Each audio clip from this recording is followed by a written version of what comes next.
Perfect. We'd like to welcome Adam Scott into the Wyndham Championship interview room. This is a big week for you, Adam, as you are one of two players that have made every FedEx Cup playoffs since inception in 2007, and you enter the week at number 81. Can you talk a little bit about your game plan and expectations for this week?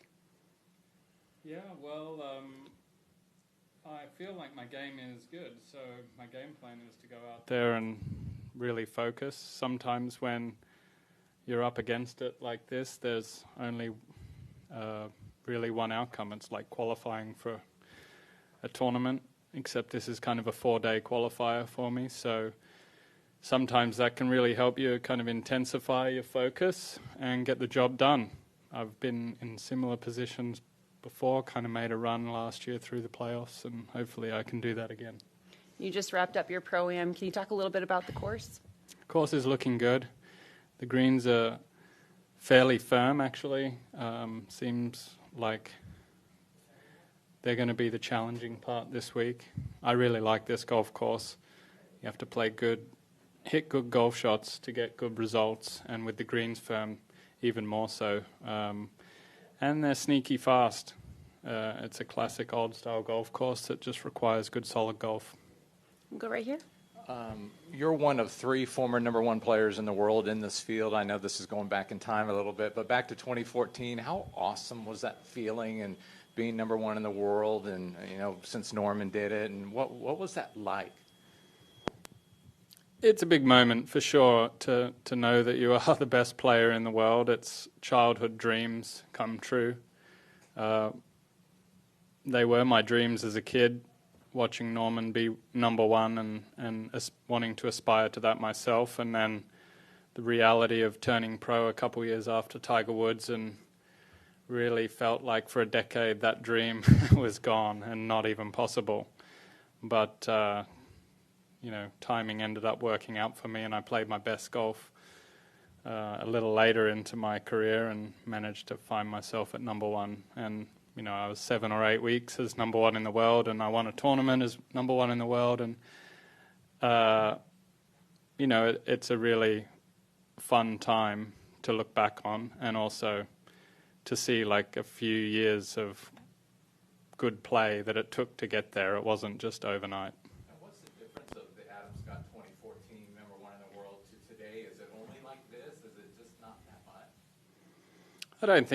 I don't think it's that much. I think top-level professional sport and golf, everything is a very fine line between being a top 10 player in the world, which is very close to number 1, I think, and also being a top 150 player in the world. It's very fine margins.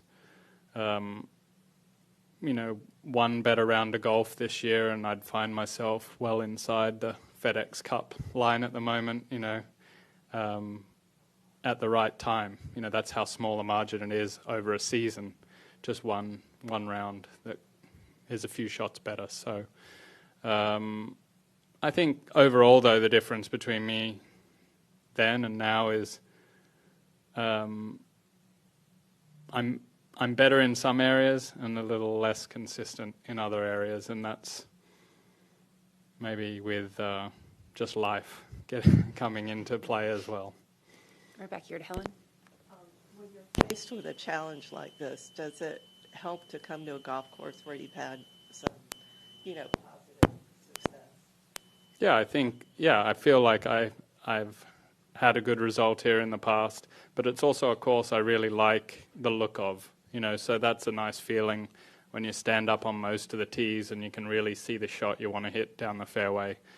It makes it a little easier and comforting to know that you can feel the shot that you want to hit and do it. So, I'm really confident that I can have a good week this week, and hopefully it's good enough to keep me playing a little longer. Here, Ron. Well, you'd obviously like to be inside the number. Do you like the move from 125 to 70 to start the playoffs? It seems to have added almost like another week of playoffs to it. I think it's hard to like it when you're on the outside, honestly. I generally do. That's my easy answer. Looking at the whole FedEx Cup as a whole is a long, drawn-out thing. We could take the conversations in lots of directions, but I think it certainly intensifies the competition throughout the year, and that's probably a good thing. Adam, when Justin yesterday said this is just golf, playing to get into the playoffs, is there something that you've done this before, is it something you can't take with every shot and just kind of play and see what happens after 4 days? A little bit. I mean, I'm really thinking about winning the tournament, not just trying to squeak in next week. I probably have to have a pretty high result to get in anyway, so I may as well think about winning. That's what I'd like to do the most this week. Obviously, the news yesterday about Tiger joining the policy board and the changes, and you've been involved in a lot of this. Just your perspective of what that means in terms of particularly, it seems like the players taking more active role in governing themselves. Is that accurate? I think it's fairly accurate. I think it's just to get that balance right. The play. This is a players' organization, and off the back of some of the events this year and maybe in years past, it had felt like maybe that voice wasn't heard enough. And I think the players have generally tried to get a bit organised recently and act responsibly as members of this tour and get that balance right going forward. I certainly don't think the players want to be running the tour, that's for sure. We need a lot of help with that. But, I think getting that balance right so that the membership is heard accurately is kind of what this is. And I think I applaud Tiger for volunteering to go up on the board. I think it's fantastic for the tour moving forward. And I think he also kind of has earned the right to have an opinion about how the tour looks moving forward, to be honest.